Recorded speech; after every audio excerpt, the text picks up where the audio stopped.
Baik, bismillahirrahmanirrahim. Assalamualaikum warahmatullahi wabarakatuh. Selamat sore, salam sejahtera untuk kita semua. Berjumpa lagi dengan saya di channel Hidofis. Kali ini kita akan belajar terkait dengan SOP, masih tentang SOP. Judul untuk pembahasan kita kali ini adalah SOP prosedur scoring, scoring karyawan gitu ya. Oke, tujuannya adalah mencari pembuktian atas kesalahan yang mungkin diragukan kebenarannya. Sebagai tindakan pengamanan atau mendinginkan suasana untuk memudahkan pemeriksaan yang lebih intensif. Nah, scoring ini dia diberikan waktu untuk tidak masuk biasanya. Nah, ini untuk kita untuk mencari mendinginkan suasana daripada ada orang itu ribut mulu gitu ya. Ya udah kita scoring aja dulu gitu kan kira-kira.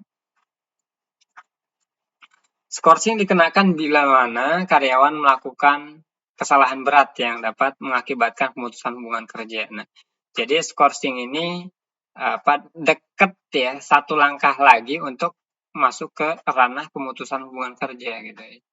Ya, lama scoring dibatasi paling lambat 30 hari untuk setiap kasus, kecuali menunggu penyelesaian keputusan P4D. Maka scoring paling lama 6 bulan. Oke, scoring ini paling lama 6 bulan. Paling lama scoring dibatasi juga 30 hari. Paling singkat gitu ya. 30 hari. Ketentuan skema scoring. Nah, ini dia. Selama scoring, karyawan diwajibkan untuk apel setiap hari. Bila tidak apel selama 2 hari berturut ataupun tidak berturut-turut, maka karyawan yang bersangkutan dianggap mengundurkan diri secara pihak gitu ya. Bagi karyawan yang menjalani masa scoring, upahnya dibayar 100% ya, jadi semuanya dibayar. Ting-ting gitu ya. Dalam hal kesalahan karyawan yang memerlukan pembuktian, bila ternyata kesalahan tidak terbukti, perusahaan wajib memberikan ganti kerugian kepada karyawan maksimal sebesar selisih dari gaji yang sekarang diterima setiap bulan dikurangi jumlah yang belum diterima dalam masa scoring dan direhabilitasi namanya. Oke. Terkait ini, ya tadi kan karyawan scoring upahnya dibayar 100% ya. Tapi dalam hal kesalahan karyawan melakukan pembuktian, bila ternyata kesalahan tidak terbukti, perusahaan wajib memberikan ganti kerugian kepada karyawan maksimal sebesar selisih dari gaji yang sekarang. Misalnya berapa lagi nih kurangannya, karena kan nggak semuanya gitu ya, itu ditambahkan. Nah, ini upahnya ini gaji pokok kali ya. Nah, ini tunjangan-tunjangannya awalnya ditahan, terus kalau memang tidak terbukti dikembalikan, dikasih saja.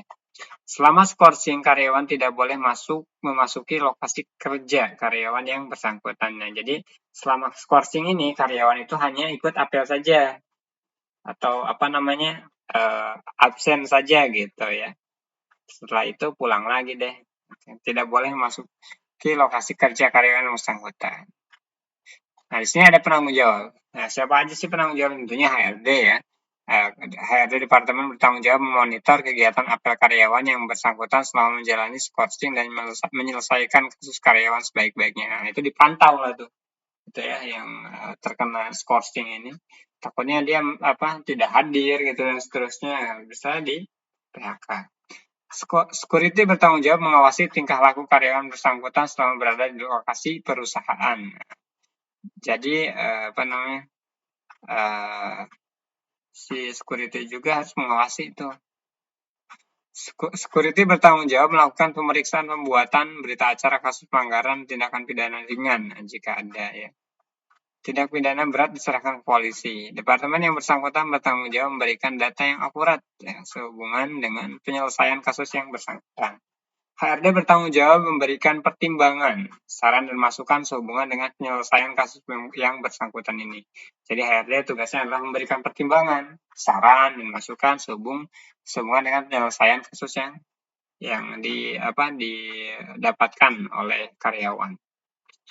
Urut kerja ya, prosesnya nih, departemen yang bersangkutan melaporkan ke HRD departemen tentang adanya kasus atas dasar laporan tersebut gitu. HRD departemen membuat surat panggilan kepada karyawan bersangkutan. Nah, jadi ada si kepalanya atau ya si kepala HRD-nya melaporkan kepada HRD terkait si karyawan gitu ya, dan HRD nantinya akan buat surat panggilan kepada karyawan yang bersangkutan tadi. Nah, pada saat yang bersangkutan menghadap HRD dapat memberikan pengarahan, penjelasan, dan memutuskan bahwa yang bersangkutan harus menjalani scoring sambil menunggu penyelesaian. Nah, jadi ketika tadi ya dipanggil lah gitu ya oleh si HRD dan berikan arahan, masukan oleh si HRD ini nih kepada siapa? Kepada karyawan, ada pengarahan, penjelasan, dan memutuskan bahwa yang bersangkutan harus menjalani scoring, diinformasikan. HRD departemen menjalankan pula ketentuan selama scoring, berapa hari ini scoringnya gitu, di HRD dijelaskan. Selama masa scoring, HRD departemen bertanggung jawab menyelesaikan kasus karyawan bersangkutan dan minta bantuan security untuk membuat berita acara pemeriksaan. Nah, di sini yang balik lagi di nomor 3 ya. HRD menjelaskan ketentuan selama scoring ya, dijelasin tuh kenapa bisa di scoring, berapa lama scoringnya gitu kan.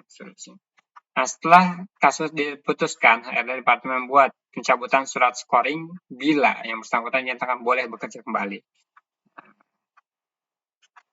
Tapi jika tidak, surat keputusan hubungan kerja bila kasus berakhir dengan pemutusan hubungan kerja. PHK, mengikuti prosedur PHK karena kasus gitu ya, karena kasus ini. Nah, di sini ada 3 bidang yang terlibat ya. Pertama HRD, kedua karyawan, dan security. HRD melaporkan HRD ya, mulai dari HRD laporan dari departemen tentang adanya kasus laporan. Dilanjutkan membuat surat panggilan kepada karyawan. Dilanjutkan memberikan pengarahan dan pemutusan karyawan harus menjalani scoring. Dilanjutkan meminta bantuan security untuk membuat berita acara ya, pemeriksaan. Dan si security membuat BAP. Berikutnya si HRD pencabutan surat scoring. Jika ya, boleh bekerja kembali. Ini ketika proses pencabutannya nih, udah ada nggak nih informasinya? Kalau nggak ada ya udah kita dia boleh bekerja kembali gitu. Kalau tidak, membuat surat keputusan PHK, di PHK langsung. Kalau terbukti dia salah gitu ya, melakukan tindakan-tindakan kesalahan. Oke, mungkin teman-teman itu saja untuk pelajaran kali ini. Demikian saja, terima kasih. Wassalamualaikum warahmatullahi wabarakatuh.